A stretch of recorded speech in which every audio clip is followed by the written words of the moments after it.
Okay, good evening. I'm going to go ahead and get started, and we're going to cover crankshafts, bearings, and engine balancing this evening. And we'll look at some of the materials that are available on our Canvas webpage and this week's discussion topic. So with that, we'll go ahead and get rolling here. And make sure, yep, got that going. Okay, so with that, we'll get going and check things out.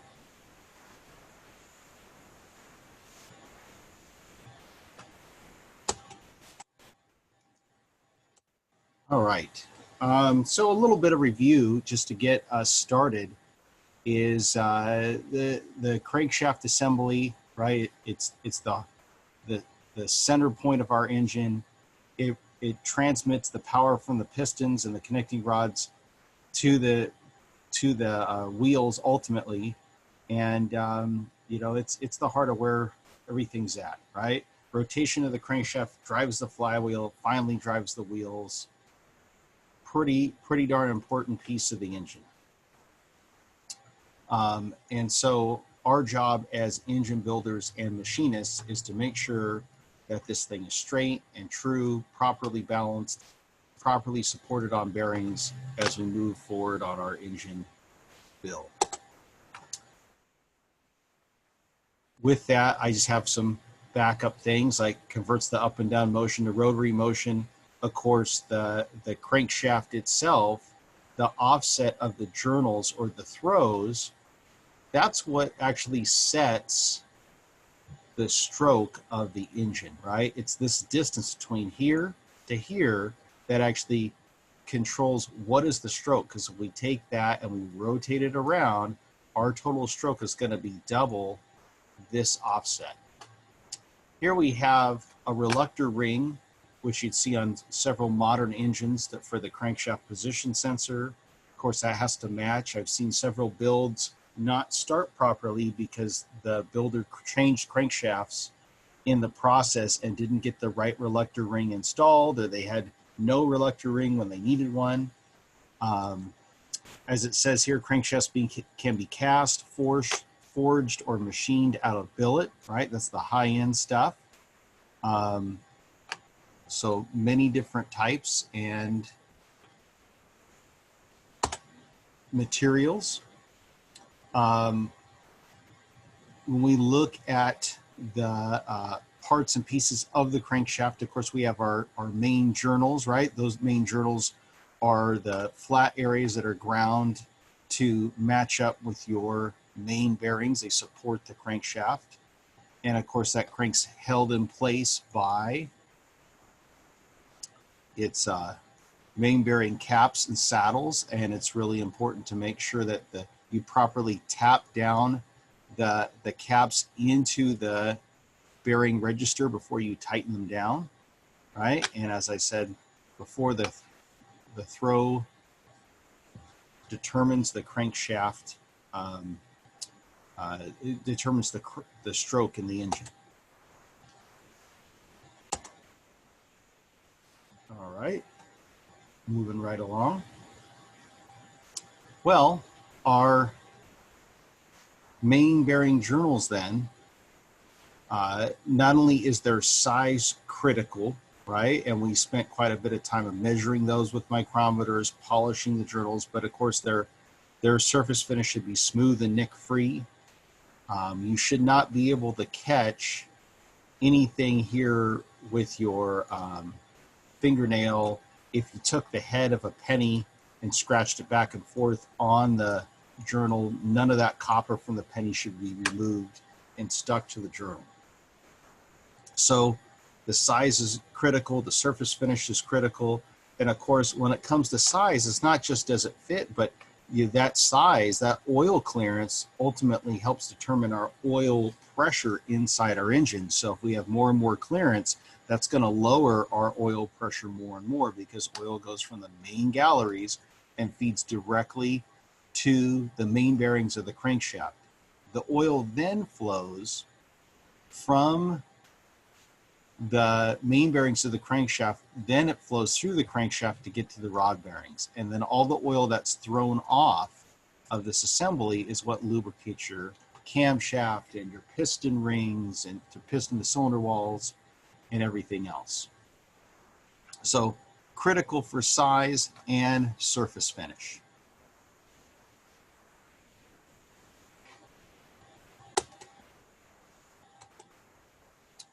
Now those journals need to be a hard enough material to last in the engine, right? So typically cranks will use induction hardening like we see in the image here, where we are passing current through the engine, or we're heating the journals to make those journals nice and hard inside that inside the crankshaft.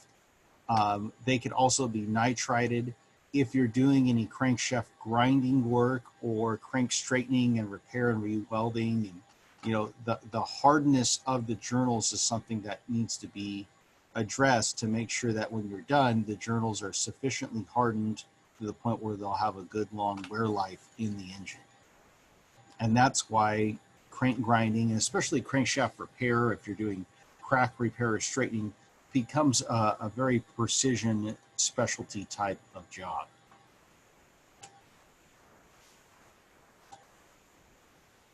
Okay, moving away from the crankshaft, right? Of course, we have our connecting rods, and the connecting rods, of course, are transmitting the motion of the piston, but they're part of the equation. And as we move into balancing, of course, both ends of the connecting rod need to be balanced. So that means that when we have our big ends here, you know, we'll have to make sure that we have equal weights on the big ends of the connecting rods and on the small ends of the connecting rods.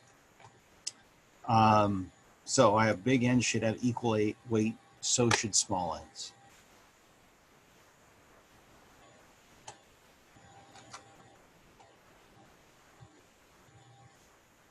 All right, well, from there, just a couple notes since I punched up the image of the rods. Of course, like crankshafts can be forged or they can be cast, so can your connecting rods, right? And the easy way, whether it's a crankshaft or a connecting rod, to tell if it's forged or is it cast is to look at this parting line here.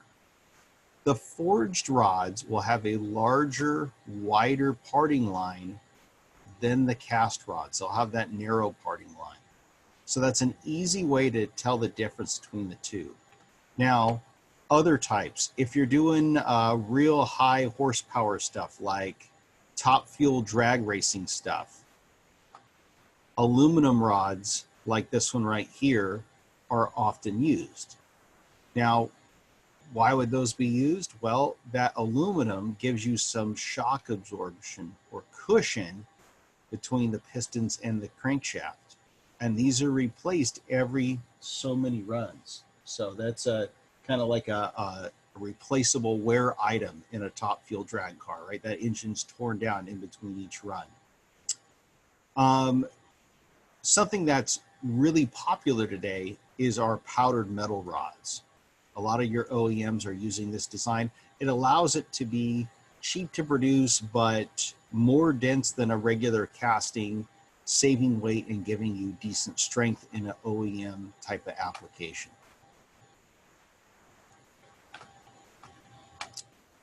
All right. And just a couple more shots on our rods with the parting line. Some rods will have a pretty popular import engines. They have little notches to help you align the bearing caps. Go back one. Right there. So that's something to be paid attention to. And of course, we should stamp, if they're not already stamped for us from the factory, we should stamp these together so that they are not mixed up in disassembly and reassembly.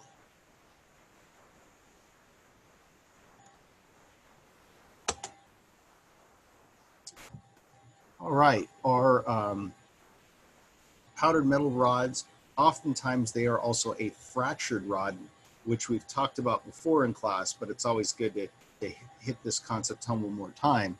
The rod is scored or scratched here to make a parting line, and then basically cracked apart or ripped apart here to leave a rough edge of metal to perfectly align the small end, or the other half of the rod cap up to the main body of the rod.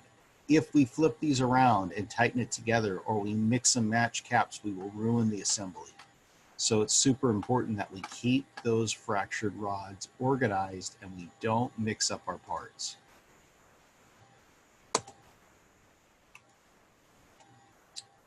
All right, so moving away from the crankshaft and the rods, we have to talk about the bearings a little bit. Now, we've done that before, but just to give us a little bit of review, right? We got our bearings are secured in the caps and in the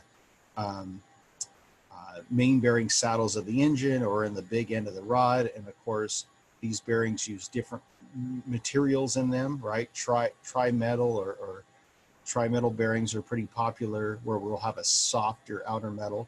But I can't stress enough that the engine floats on a layer of oil inside the bearing. So it really should only be, the crankshaft should only be touching the bearing upon startup. Under normal operation, the bearings shouldn't be having any friction between themselves and the journal surface. Of course, I have here bearing spread and crush are critical. We'll look at that again in a minute. And that bearing shell tang, that's to line the bearing up forward and aft. It's not to hold the bearing into place. The spread and crush are what do that. Now again, what are the spread and crush? And I'll get to it right here and we'll go back.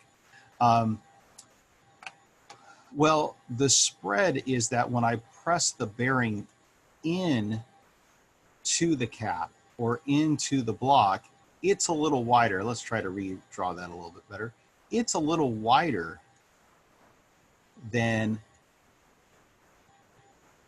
that main bearing cap. And so as I press this bearing in, its normal spread is going to squeeze it in, and that's going to give it good retention in the cap. Ultimately, though, it's the crush. So if we look here, we'll see that, hey, the bearing is actually a little longer than the cap and the bore and the block. And so as I tighten this guy together, these two ends here are going to butt up together, and they're going to crush together and force the bearing out in all directions. I guess my arrow's not, there we go, how about this?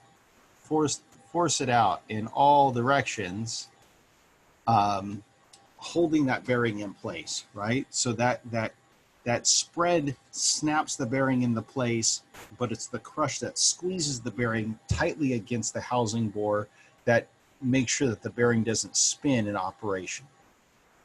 A couple other things to note, of course, is our sizes are stamped on the backs of the bearing shells. So that bearing has a 20 on there. So that means that bearing is 20 thousandths thicker, right? So being 20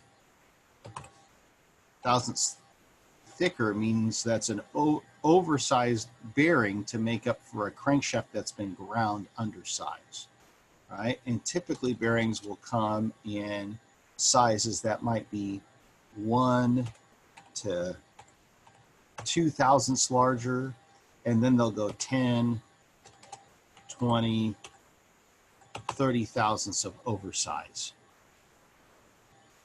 All right, so let's move back a couple slides then. So I had on here before that our bearings have different metals in there. bimetal or tri-metal, where we'll have soft Babbitt tin copper layers on the top, usually followed up with a copper or aluminum material after that, and then finally a steel backing that is the bearing shell. And that gives us nice soft wear surfaces on the top that have good embeddability and low friction characteristics, followed up with a little bit harder material that gives us better support in the bearing. And then that gives us a nice surface also to analyze, as we can see through these layers as the bearing wears to figure out what those bearing wear patterns are. Now, how do you know what bearings you want for your particular engine build? I can't stress enough that you really should talk to some bearing manufacturers, consult your bearing books or catalogs, and they'll have all kinds of good information. Certain builds will require certain bearings. For instance, if you are going to run E85 or alcohol-based fuel, that fuel does end up getting in the oil, so it requires a different set of bearings that's going to be more resistant to the corrosive nature of the alcohol-based fuel. So those are all things to consider when you're doing your engine build.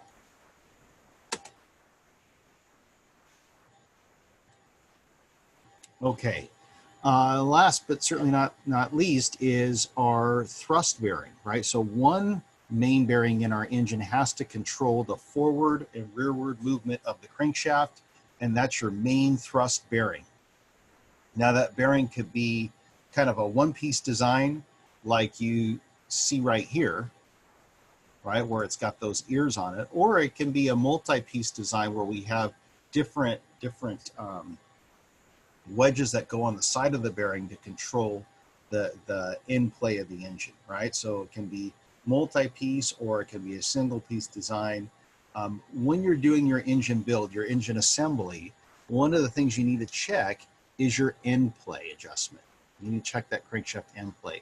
Usually somewhere, 5/10 thousandths, maybe on the high end up to 15 is typical. Of course, consult your specification. And you'll have to adjust that. That might mean purchasing different thrust bearing side components. It might mean sanding these components with some fine grit sandpaper on a flat surface to get the thrust, the end play just correct where you want it.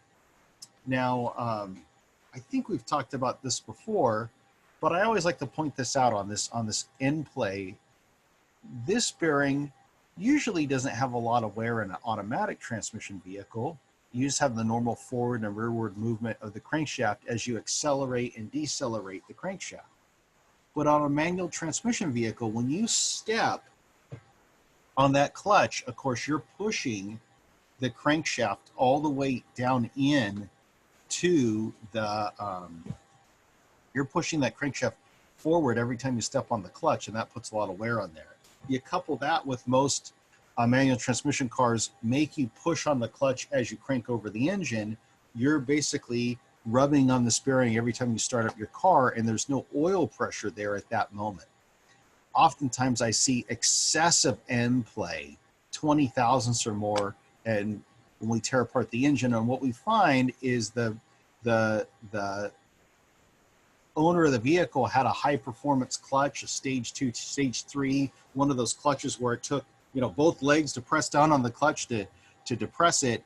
So real stiff clutch, and he did not disable the clutch start switch. So he was really jamming, putting a lot of pressure on the thrust bearing as he started up his motor each time. So if you are going to run a high performance clutch to save this bearing and give it better life, I would disable that clutch start switch in that configuration. All right. So end play adjustment, important thing to keep note on there. All right. Lastly, we have our bearing wear patterns, right? Bearing wear patterns. As we've spoken, we can learn a lot by what happened to this engine, by how do those bearings look, right? Ones that I see a lot in my class builds from my students are this one right here. Lots of little bits of dirt in the bearing from dirty assembly. Or sometimes we see this one here, a high mileage engine. They haven't done a lot of oil changes. But for me in class, this is the one I commonly see is a dirty assembly. Of course, oil starvation is common. And of course, the ones that are going to starve are the ones that are furthest away from the oil pump. Those are the ones that starve first. Pressure contact points, again, assembly should be super clean, right? And then if you don't have even wear on the bearings, you're looking for tapered shaped journals or warped engine blocks, that type of stuff, bent connecting rods. In racing applications, you might see some metal fatigue. Maybe you've selected the wrong bearings for that application for what you're doing. So you can learn a lot by analyzing the bearings and what happened in that engine. That's important to do if you're going to put that thing back together. You need to make sure that you address those problems.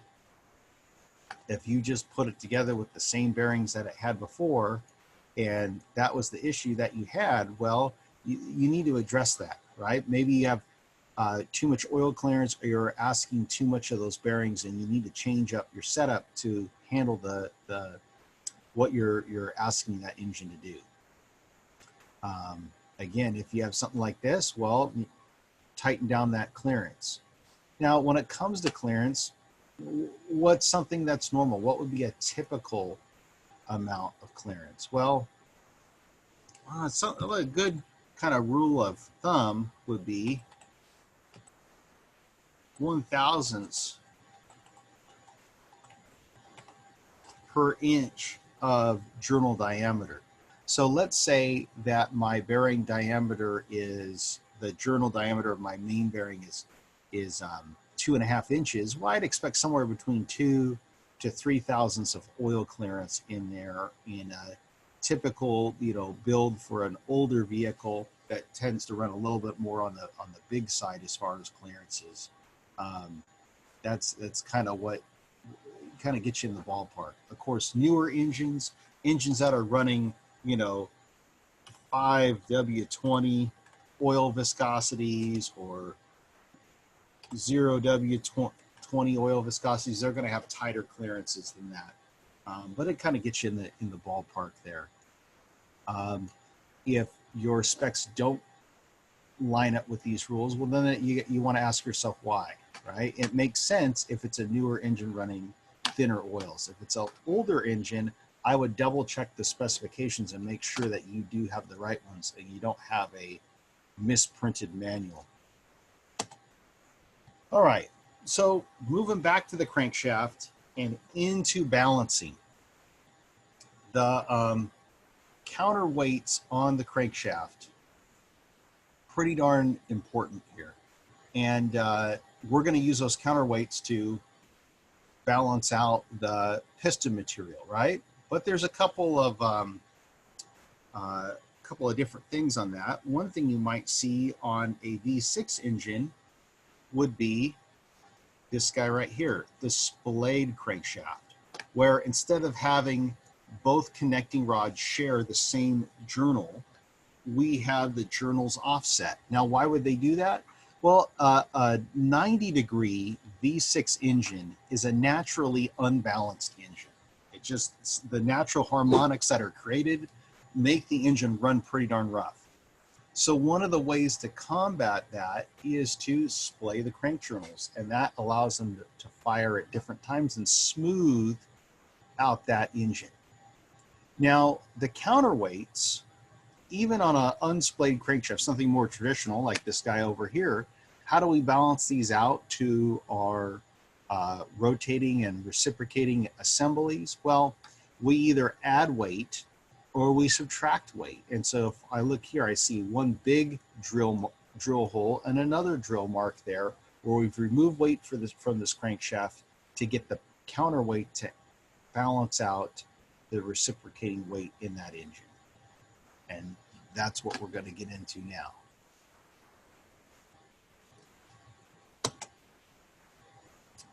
But on our way there, balance shafts, we got to talk about these. Just a minute ago, I was talking about the splayed crankshaft on a 90-degree V6 engine. Another popular way to get an engine to run more smoothly, is to use a balance shaft.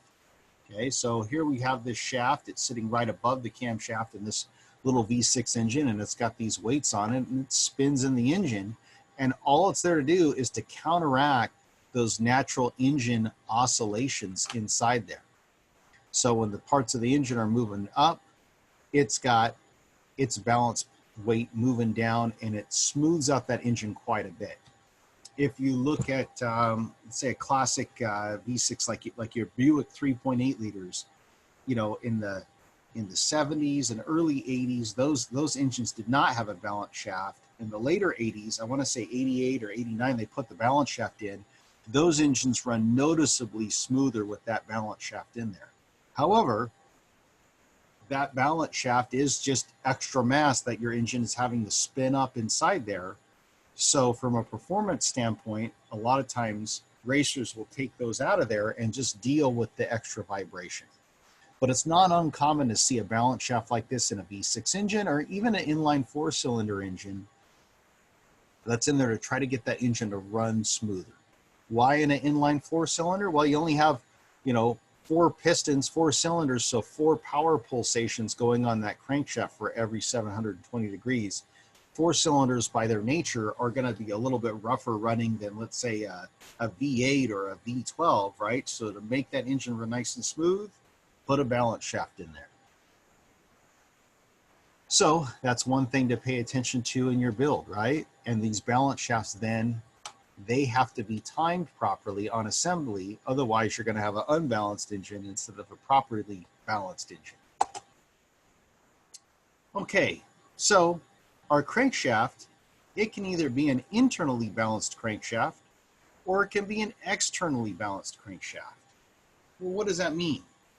Well, an internally balanced crankshaft, that's a crankshaft design that has enough material in the counterweights that if you got rid of the harmonic balancer and the flywheel, you just eliminated those, you could balance that out just from the material that's in the counterweights. The counterweights are big enough to balance that out. An externally balanced crankshaft usually is a crankshaft that's in an engine where maybe the whole crankcase, the whole lower end of that block is smaller. So you can't have real big counterweights in here. You have to make the counterweights smaller. So on that crankshaft design, there's just not enough material there to properly balance out the engine. So we're going to rely on weights placed on the flywheel and on the harmonic balancer. So we're using this additional weight out here to balance out the assembly in the middle. So why is this important? Well, if I have an internally balanced crankshaft, like let's say a 350 Chevy, I can do the balance job without having the flywheel or flex plate, without having the flywheel and harmonic balancer. But if I have an externally balanced crankshaft, let's say a small block 400, so it's the Chevrolet, but what they did is they put a longer stroke in there. Well, that longer stroke, now I don't have enough counterweight material to balance it out. So now we went external. So a classic 350 Chevy is internally balanced.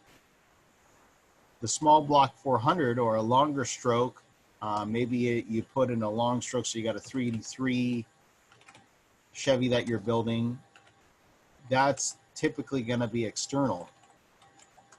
Your small block Fords, external. Meaning that we have to have the harmonic balancer and the flywheel on there to properly balance out this rotating assembly. If we take those parts off, or if we put the wrong component on there. We put the wrong balancer on there and it's got the weight in the wrong spot, this thing's not going to run smooth. In fact, I've had these run like they were missing cylinders. So super important. In order to properly balance things out, we have to know what we're working on. Is it externally balanced or internally balanced? Now, how important is that balance?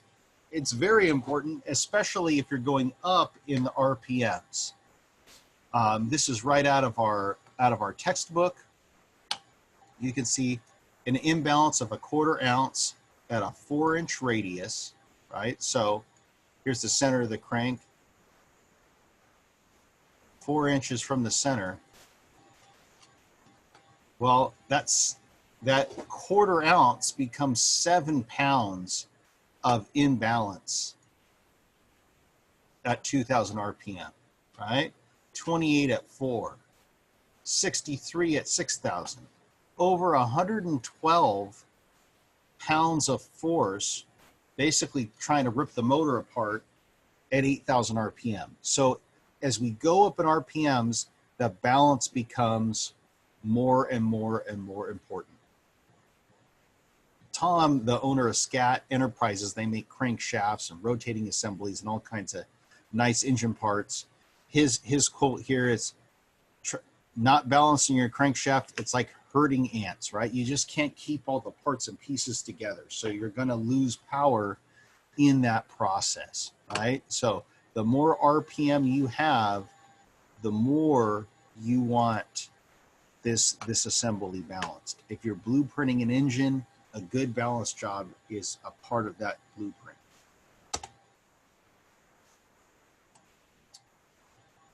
What type of balance do we need to do in this engine? Well, it depends on what are we doing with this engine. Most piston rod bearing manufacturers, most manufacturers, they'll recommend a neutral balance.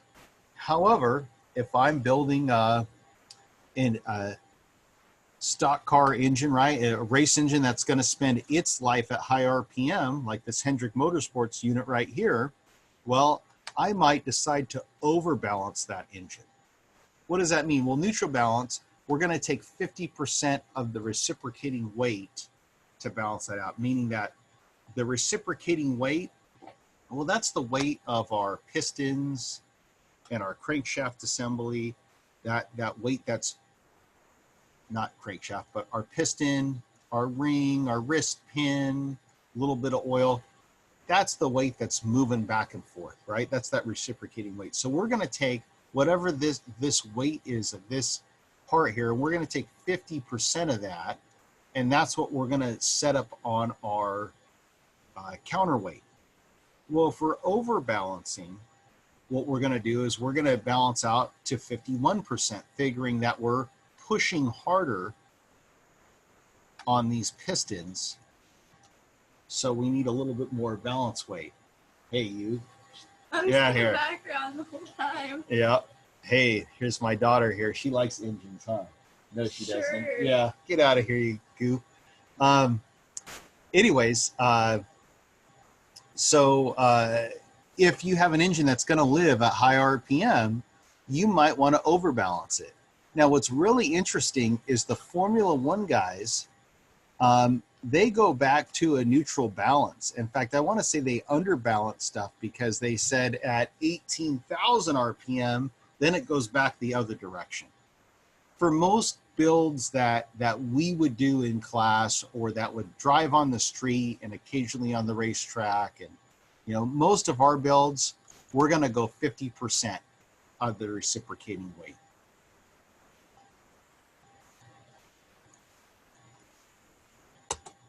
Okay, so what's your first step of balancing? It's getting all the parts to weigh the same.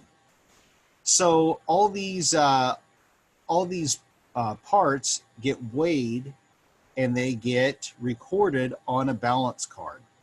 And so here you see a couple images of a couple different ways to balance things out, right? You could have a several $100 precision scale and assembly. You could weigh each small end, weigh each large end, or you could use something very simple. That little fixture's, I want to say, less than $100, and balance stuff out to each other.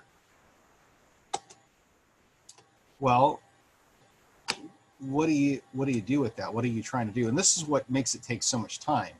If we're going to start with our connecting rods, we're going to sand or grind material away from the balance pads of our rods to get them all to weigh the same. So how do we do that? Well, our first step here is to find the lightest rod, right? Find who's lightest, weigh them all. So let me go back. We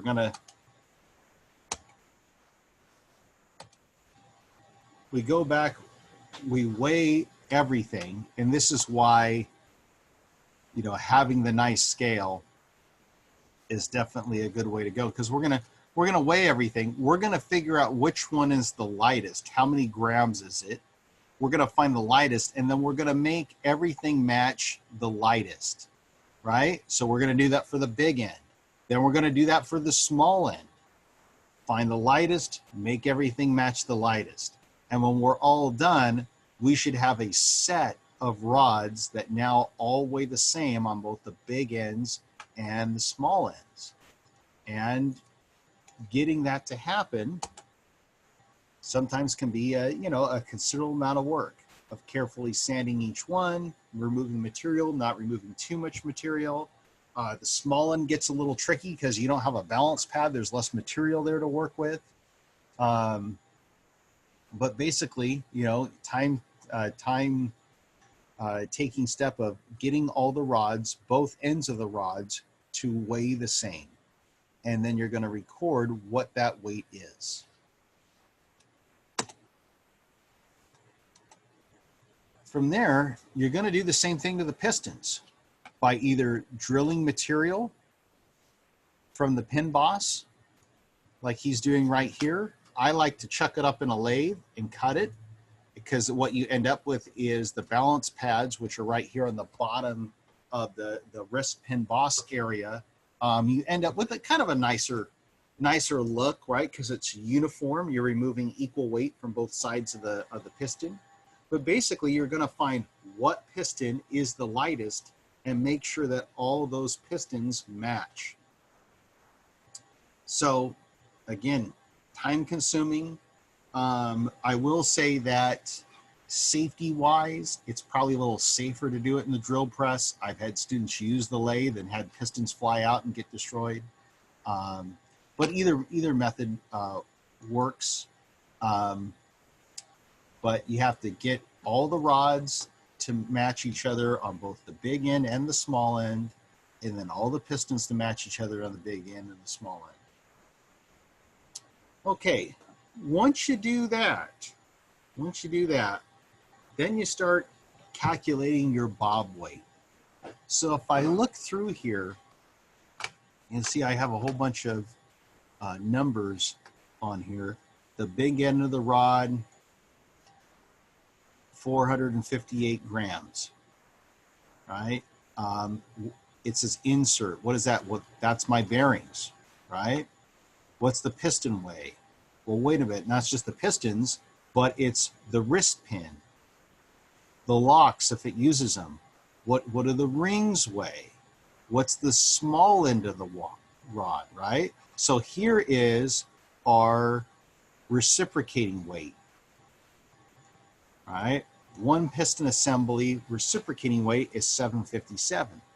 However, we got that times 2 because on a V8 engine, right, we have one crank throw and it's got 2 piston and rod assemblies connected to it. So that's multiplied by 2 to get this number.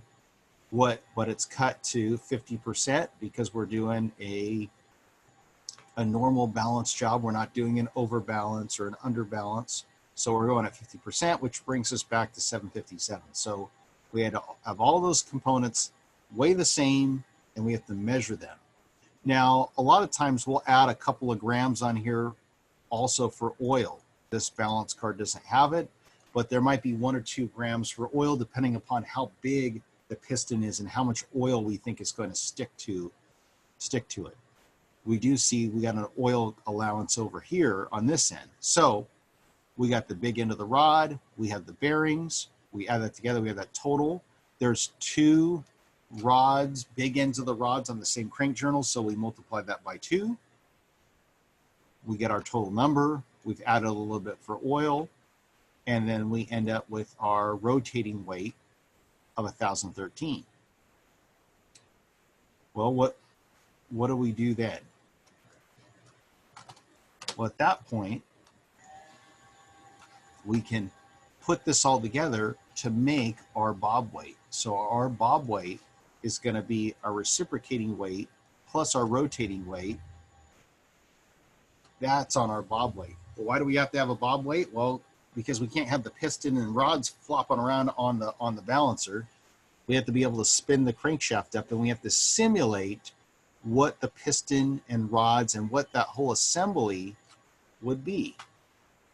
So that's what the bob weight is there for. So if I clear out some of my drawings here so we can see these bob weights, you see you have these aluminum V's, and then you have these series of shims on here. These are our weights put down in. And there's different styles. There's the washer style, which is nice and easy to put together. There's also styles that are lead shot inside there. Yeah.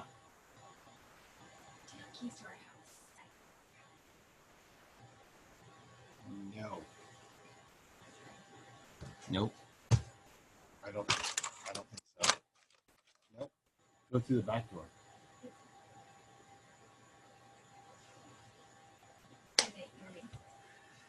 Yeah, probably.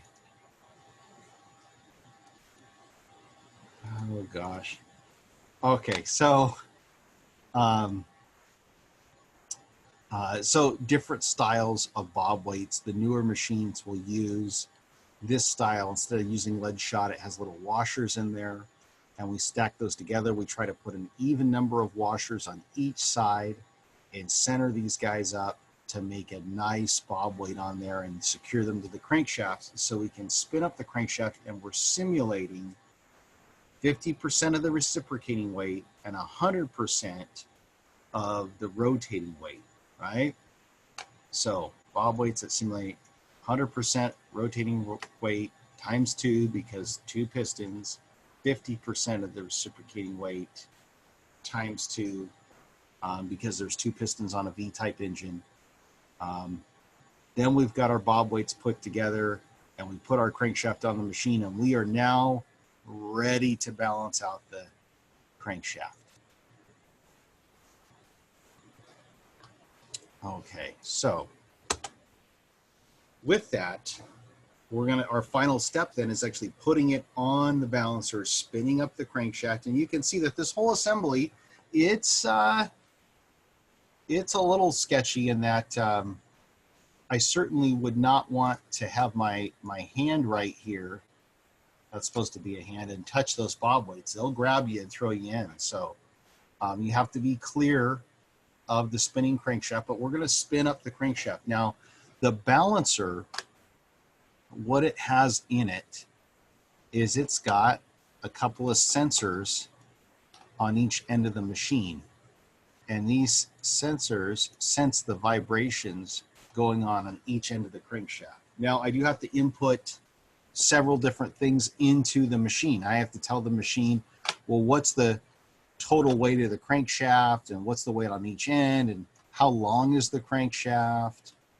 So I have to program in several functions into the machine so that it knows what it's trying to spin up here. And then our final step is to spin it up and then use the machine to figure out where we have a heavy spot or a light spot. This machine doesn't have a drill in it, but a lot of machines will incorporate some type of mill or drill press in the machine to allow you to easily remove weight while the crankshaft is still on the balancer, which makes the machine a little faster to use. This Sun here and your Stewart Warners and those machines don't typically have the drill press in them, but that's a nice feature if you have it. Now, I have a question here. What type of what type of crank is this? Well, notice that they're spinning it up on the machine here. There's no flywheel on the end. There's no harmonic balancer on that end. So that means that this must be an internally balanced crankshaft. It must have enough material in the counterweights that you have enough weight to work with there that you can balance that thing out internally. If it was an externally balanced crank, we would have to have the flywheel and harmonic balancer on there for the proper balance job. All right. So with that, here's a view of a nice machine that he's got a Bridgeport mill kind of behind the machine there, so he can do machine work right on the balancer and drill out those counterweights. If you're doing that, of course, and I'll tell you, it's a lot easier to remove weight than it is to add weight. You can either grind material away, and you'll see some machinists, they prefer to use like a disc sander and just remove material that way, which is nice because it relieves stresses in the crankshaft and that type of thing. But if I really want to remove weight from a precise location, that's going to require me to use the drill. And if I'm using the drill, having the weight chart here helps me because it lets me know for what material that I'm using. If I remove X amount, I have a 1/2 inch drill bit, I drill a 3/4 of an inch deep. How many materials of how many ounces of material am I going to remove from that, right? You wouldn't want to remove too much material. Now you're starting your balance job over again. Notice that he's got lube in his hand right there, so he can keep the drill bit lubricated. The bigger the drill bit, the slower the speed needs to go, and the more lubrication that you're going to need to put on that bit. Well, that's if you're removing material. What if you're having to add material? Well, this is a lot more difficult. Now, fortunately, new pistons are usually lighter than the old factory originals, right? Especially if you're building like an engine from the 60s, 70s, even the 80s, because metal technology has come a long way, meaning that the new pistons might be hyper-eutectic, so they're stronger, but they don't need as much material to make that strength. So with that in mind, we usually don't have to add a bunch of weight. We're usually removing weight.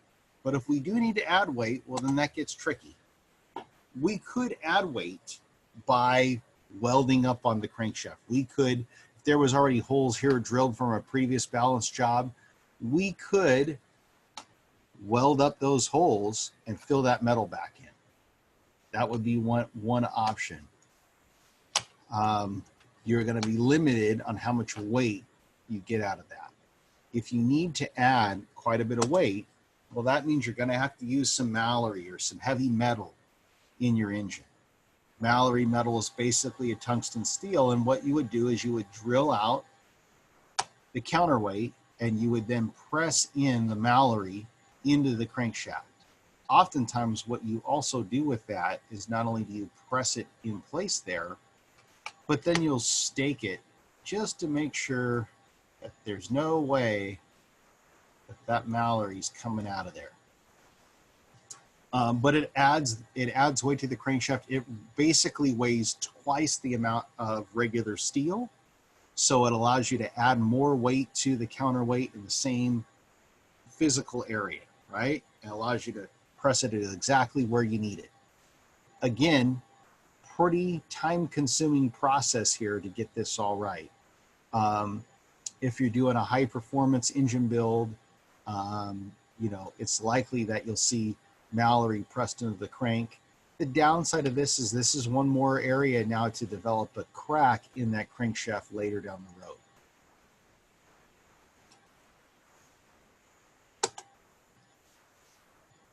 Okay. So, well, what about our other parts? Well, if you have your other parts, even if it's an internally balanced crankshaft, I would like to put on the balancer and the flywheel just to check them.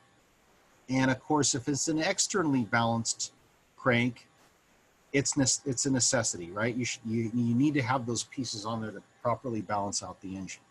Now, on an externally balanced crank, I would still like to do the majority of my work on my crankshaft. And so if I bought my, let's say my stock,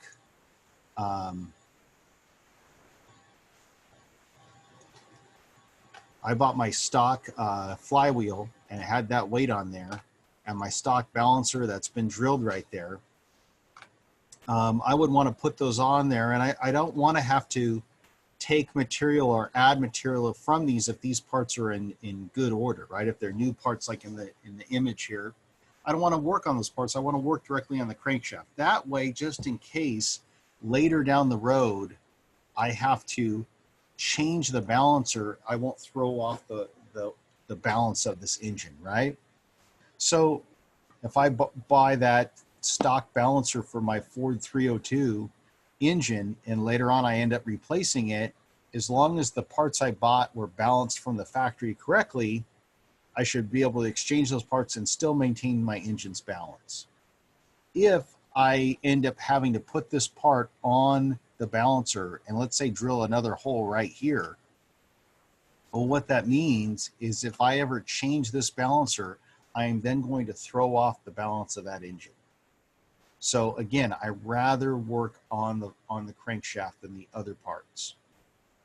Okay, now what are you searching for? Well, if you're within a couple of grams of balance, you should be good to go.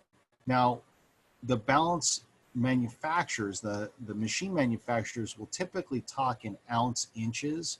We'll get into that more next week of what do they mean with ounce inches and what are you searching for as we kind of review this process. I ended up cutting some of these things out just because I felt like we were already getting a little bit long on the presentation. So we'll get into ounce inches and how it's calculated more next week. But within a couple of grams, you should be good to go for a normal balance job that's not going to be at a zillion RPM.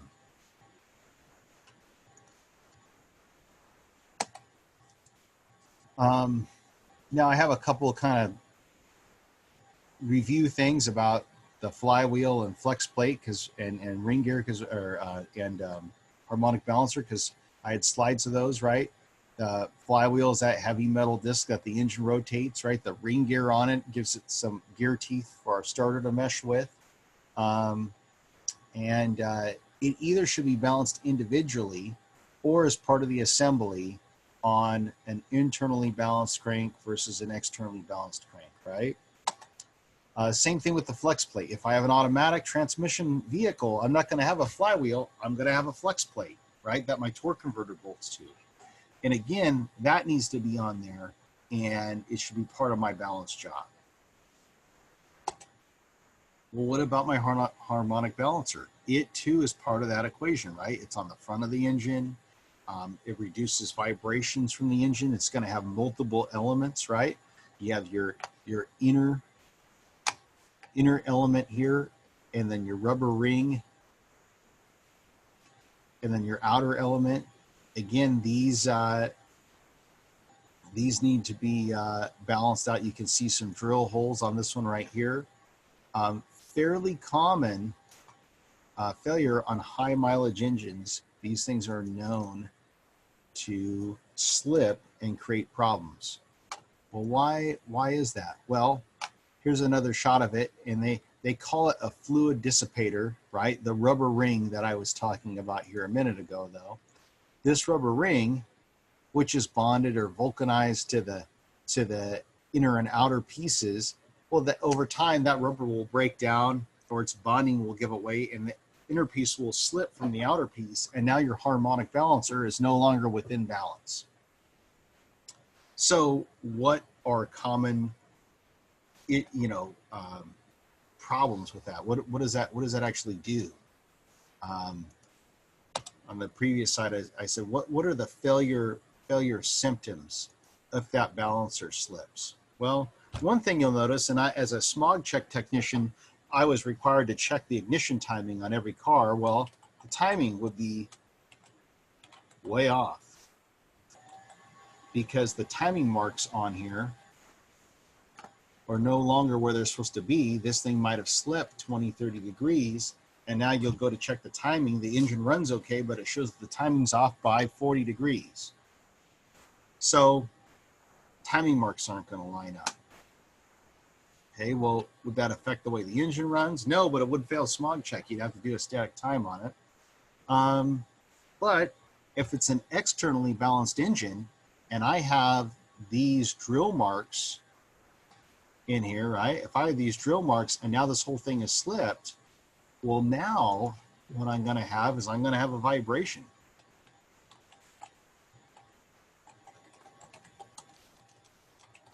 And a vibration in the engine. I've had these where I had a little Ford Tempo come in the shop. It's a 4-cylinder engine. You swore that that thing was running on 3 cylinders. It felt like it had a dead miss in it. Maybe even it was running on 2 cylinders. I mean, it was really, really running rough. And of course, you know, the guys in my shop who looked at it, being the parts changers that they were, it got new spark plugs and wires, and they were doing a compression test on there and getting ready to throw fuel injectors at it. And then I got it and looked at it a little differently. And I did a power balance of the engine where we're killing one engine at a time. And each cylinder dropped the same RPM, but it had this real bad vibration. That's what clued me in to check the timing. And again, we found that the timing was way off. And so that was my clue that this balancer had spun in the engine. So vibration in the engine, especially on an externally balanced engine. Another good indication would be belt squeal. But it's not squeal from the belts. Like I have belt squeal noise. I've changed all the belts. I've changed the tensioner. It still makes the noise. Well, it's not the belts squeaking. It's the pulleys here sliding on the rubber ring, which causes that squeal noise there. So it's like I have harmonic balancer squeal. And with that, you can get some forward and backward movement of the outer part of the ring. I've seen these wear into the timing covers, create all kinds of problems. So there's multiple failure symptoms that can lead you to a slipped harmonic balancer. All right, so with that, a couple other things on these balancers, right? Of course, your accessories are driven off of this thing. These are usually keyed to the crankshaft here, right? Here we have our Woodruff key and keyway there. I have not always. I've encountered some Minis and some other European cars where this thing is just press fit on there and there's no key in here. So the balance, it's an internally balanced engine. This thing just needs to be balanced within itself and it's just pressed on there. Some of those can be pretty tricky to set up. That Mini engine I worked on, it was a Mini Cooper S. It didn't even have a keyway like this for the timing chain sprocket. So you had to perfectly set that up, tighten everything down, because if it slipped at all, you'd have pistons eating valves. So anyways, check this stuff. If you're ever doing a timing belt job and it feels like the timing's off, or, you know, always check your keyways and make sure everything is in good order. Yeah. Harmonic balancer failures are relatively common on higher mileage engines. I can't stress that enough. Okay, and then kind of finishing off this, because we looked at the crankshaft and the bearings and the balance, and is our oil seals, right? And this is something that I see that my students really don't do a good job with, is they don't do that last 10% of making sure the engine seals up properly. And nothing takes away your customer's confidence in your engine build then you've rebuilt their engine and it leaks oil all over the place, right? So proper setup of the rear main oil seal and the valve cover gaskets and all that stuff is super critical. So related to this, rear main oil seals can be a one-piece design, like this one shown in the image, which is really preferred. You tend to have less leaks and everything. Older engines like classic 350 Chevys will have a two-piece seal. Real old stuff might even have a rope seal, and it seems like those rope seals always weep a little bit. Of course, if you got a timing chain, you know, you're going to have seals on the front of the engine as well. So those have to be replaced and looked at. On the inside of this seal, of course, there's a garter spring to give you tension on that seal, and that spring should be facing towards the inside of the engine. I've had several students now over the years put these seals on backwards where they got the lip facing out, and that just basically allows the oil to pump right out of the back of the engine. So proper orientation of the seal, super important. Basically, if you look at these, you notice that they're flush with the covers that they're on. So important to get that thing put together. Also important that the sealing surface that the seal's riding on is nice and smooth and straight. They make speedy sleeves that you can press over those if you have a scored up surface on the end of your crankshaft. But yeah, there's those little things that make the engine not leak oil that really give your customer confidence in your build, that too often I see is overlooked. So crank balancing, you know, an engine balance job, it's not an easy job, right? There's lots of steps to that.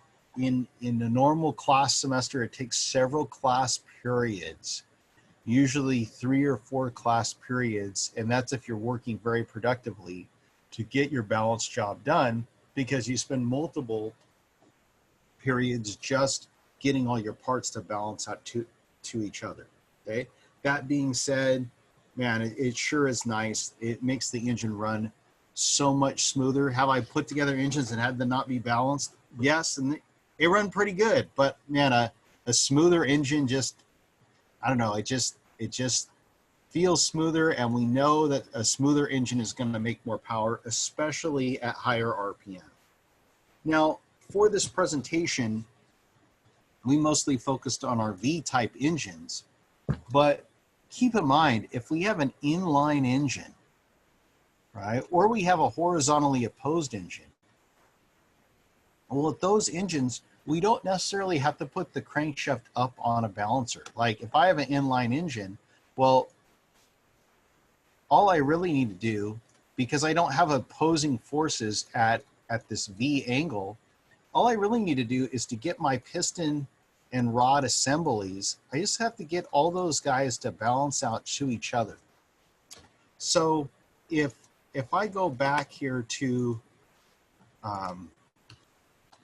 do the presentation where we're going over balancing, I don't have to spin up the crankshaft on this machine. If I assume that the factory did a good job balancing the crankshaft itself, so it's evenly balanced because the different journals will offset each other. So if the factory did a good job balancing the crankshaft, well, all I really have to do is get the pistons and rods and assemblies to balance out to each other. So if I have a scale, right, I could do that, and I could do that at home. I could get all my big ends and small ends and get them on the belt sander, and I get all my components to balance out to each other. I can get my inline engine or my horizontally posed like a Subaru engine. I can get that balanced out at home pretty darn well, and not need to spin up my crankshaft on the machine. And I'll be doing really good. So keep that in mind. If you don't have a V-type engine, you don't have to make these bob weights when you spin up the crankshaft. If this was an inline crankshaft here for an inline 4-cylinder or a horizontal, I wouldn't have bob weights on it. I would just be spinning up the crankshaft as it was. It's for the V engines that I have to make the bob weights on it. So we'll spend a little bit of time next week reviewing that as well, and kind of talking about ounce, inches, and how some of the specifications are. And we'll hit a couple of the high points as we start to transition to engine assembly. In fact, what I'm going to do now is I'm going to change this over to our Canvas web page here. And so here is our home screen here for engines. And if we go to the calendar, right, let's see, today's the 23rd. We're talking about engine balancing. Next week, we're going to be moving on to engine assembly. So we'll do some balancing review. We'll focus on engine assembly. If we go to the week after that, right, we'll be talking about, engine assembly, startup, and engine break-in. And then the week after that, we'll be doing our final review and just putting everything together. I have a couple other notes on here, like discussion, building an old school 6. I'll show you that here in a minute. We still have our honing video discussion, wrap up and final. So I want to finish tonight and just spend a few minutes here on Canvas showing you where some of these things are at to finish up your class here. So if I go back to our engine course, and we're on the main page here. Of course, each week you'll see me post announcements. That's where you get the Zoom link for each class period and what we're going to be doing. But if I go to the discussions tab, we have our new discussion here on watching this episode of Engine Power, where our host here goes back to his old machine shop and builds this engine. So I'd like you to watch this thing. You'll see a whole bunch of the engine machining operations we've gone over. I want to say there's a little bit of engine balancing in that one as well. But there's some good tips, and all you have to do is answer 3 questions, right? What did you think about the install of the cylinder sleeve? Because that's one of the things they do on there, which was good because it was something we got to do in class. Now, you guys have learned a lot about machine work. I wanted you to watch this video and think, was there anything that maybe did not seem correct to you from what you've learned, either from my class or your time with Steve Smith? And your biggest takeaway from the episode, because it's kind of fun. They do some engine tuning and stuff in that thing as well. Anyways, so we have that one there. If I go back to the discussions tab, of course, our previous class discussion, we had one on cylinder honing. We also have one on boring the block here, and make comments on there. I will comment back on there. Those will be part of your assignments, and it would be something that honestly we would have watched some of those videos, maybe not the whole thing, but we would have watched a portion of that video in class, and I would have had you do comments on it in class. So this is a way for us to do that in a non-live classroom type situation. And I'll make sure that those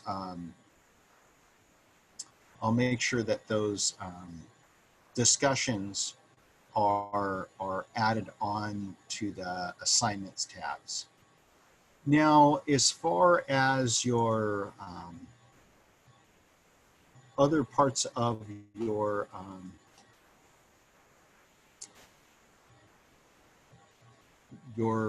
test or class, and I'll change the date on this. Basically, originally I was taking your final exam and dividing it into sections, and I think I'll still do that. So I took all the questions related to engine block work and separated those out. I'll also load a couple other parts of the test that are about balancing and about engine assembly. Basically, I'm going to have 3 little quizzes for you to do, which again, I just took your final exam, I spread it out. and you'll take those tests. You'll get multiple attempts on here. And I'll record your highest attempt, and that will be kind of like your test grade in the class. And I'll add that with your points from doing the discussions and your attendance, participation, or daily performance that we took from the beginning of the class, and put that together to form your grade. So on the Canvas webpage, make sure that you check out the announcements each week. Make sure that you comment on the discussions. I'm going to load a video series about engine balancing here, in addition to this old school 6 machine shop discussion one. Again, I'll leave the, it's not going to be more than 3 or 4 little questions for you to comment on. There's not really wrong or right answers. It's just a way to get your input and show you some stuff. So, so look at your announcements, your assignments, your discussions, everything that I have for you in the class. I'm loading, slowly but surely loading it into the modules, and I separated it out by the chapters in our book. So everything related to block work, which was chapter 10 in our book, I've loaded on there, from video links to manuals to our presentation, like the presentation we did last week on resurfacing is on there. So if I click that thing there, this is exactly the presentation we went over. I will load tonight's presentation on here as well for you to look at. And I'll get this all loaded in. So everything that you want is on there. As we get into reassembly and starting, there's a nice video series, again, from Engine Power, where they build an engine and do it in a couple different stages. That's pretty fun to watch and comment on as well. So anyways, with that, I hope everybody is healthy and safe, and I miss not being in the shop. I emailed the dean again about you guys picking up your parts and pieces. They have given me some protocols. They just haven't given me dates yet. And I guess I'll end tonight and I'll show you that. If I go to my email, I'll search up Sierra College.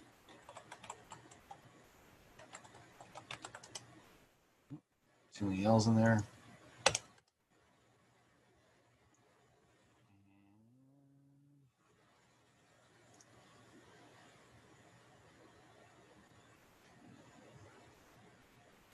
Okay, so they're starting to put together some policies at Sierra College to have people be able to visit the campus.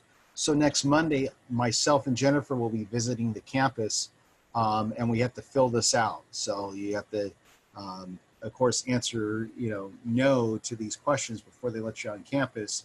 Obviously, if any of those things are yes, those are all telltale symptoms, signs of the coronavirus. So anyways, the college, Sierra College, is moving forward on letting people visit the campus again, and they're putting some policies and procedures in that. So pretty soon I'll be able to give you dates for you guys to get your parts and pieces. And what we'll do is if you decide, I don't care about doing the other machine work, I just want to get my stuff, you can come in, you can get your stuff, you can leave me your master lab sheet with all the lab work that you did. Leave that for me and I'll use that to put together your grade. Or you can pick up your stuff later when they open up the shop for us to do machine work again inside there. I also did contact Sierra College, and I told them if we could no longer meet up this summer, right? Like if it just was not possible for us to get together, for us to be able to come back and make up our engine machine work, whether it's this June or July or whatever. If that's not gonna happen, I would set it up to figure out a way for you guys to come to American River College's campus, and we're going to be setting up machine equipment there for you to finish your builds there at ARC. So if we're not able to, you know, get into the shop here in June, and again, I negotiated for 3 days, right? So 3 days of work, which would be 24 hours, which if you add up our hours that we had in lab with, you know, basically 4 hours a night over the course of the weeks that we were supposed to be in class, it comes out pretty close. It comes out to 28. So anyways, if we're not able to do that, if that's not a practical thing, we can always have you come to ARC. I'm going to be teaching a class next fall at ARC. That's our skill and speed development class. It's AT140 at ARC, and it's called skill and speed development. And it's a open projects type of class. So that would be a good class for you to take and kind of make up your engine work. Of course, we're going to be building the machine shop as we go. So you can do that next semester. You could do that the following semester. It's going to take me a little bit to get the machine shop built at AR. But the fun thing is that next fall at AR, we'll have the dyno going again because I'll have students from my engine tuning class making up their lab time in the fall as well in that AT140 class. That class meets on Fridays each week. So anyways, with that, I just want to say that, you know, when it comes to proper engine balance and stuff, there's a lot of steps to doing this. Even in a normal semester, not everybody in the class gets a chance to balance out their engines. A lot of students just don't get that far. One thing that I didn't maybe stress enough, that in order to, you know, get your engine put together and get a balanced job done, not only do you need your connecting rods, but you need to have your new set of pistons, right? And your new set of rings and wrist pins and all that stuff. So oftentimes I have students that they do a lot of machine work on their engine, but they don't have the money to buy their new pistons and rings and stuff. And so they don't do the balance job because they didn't have the parts. You need to have the parts in your hands to do the balance job with, right? So anyways, I know this is kind of a rough deal, but I just want you to know that even in a normal situation, yeah, maybe only 30% to maybe 40% of the students would actually complete their engine and do a balance job in it. In fact, even fewer than that would actually assemble their engine and get it running by the class's end, because there's just so much stuff to do. So anyways, we'll keep plugging along. We'll keep going through the information. Next week, we'll transition from balancing to engine assembly, and then we'll transition from there for engine break-in and startup, and we'll finish this thing off right. So you guys stay safe out there. Remember, if you have any questions or comments, or you can throw those on the discussions tab. You can use Canvas here to send me an email, send me a question. All you got to do is go to your inbox, click the little message thing, and compose me a message, and I'll get it. So I'd really like to see you guys finish this thing out strong, get these credits, and we'll try to teach you everything we can. So stay safe, stay healthy. We'll see you next week.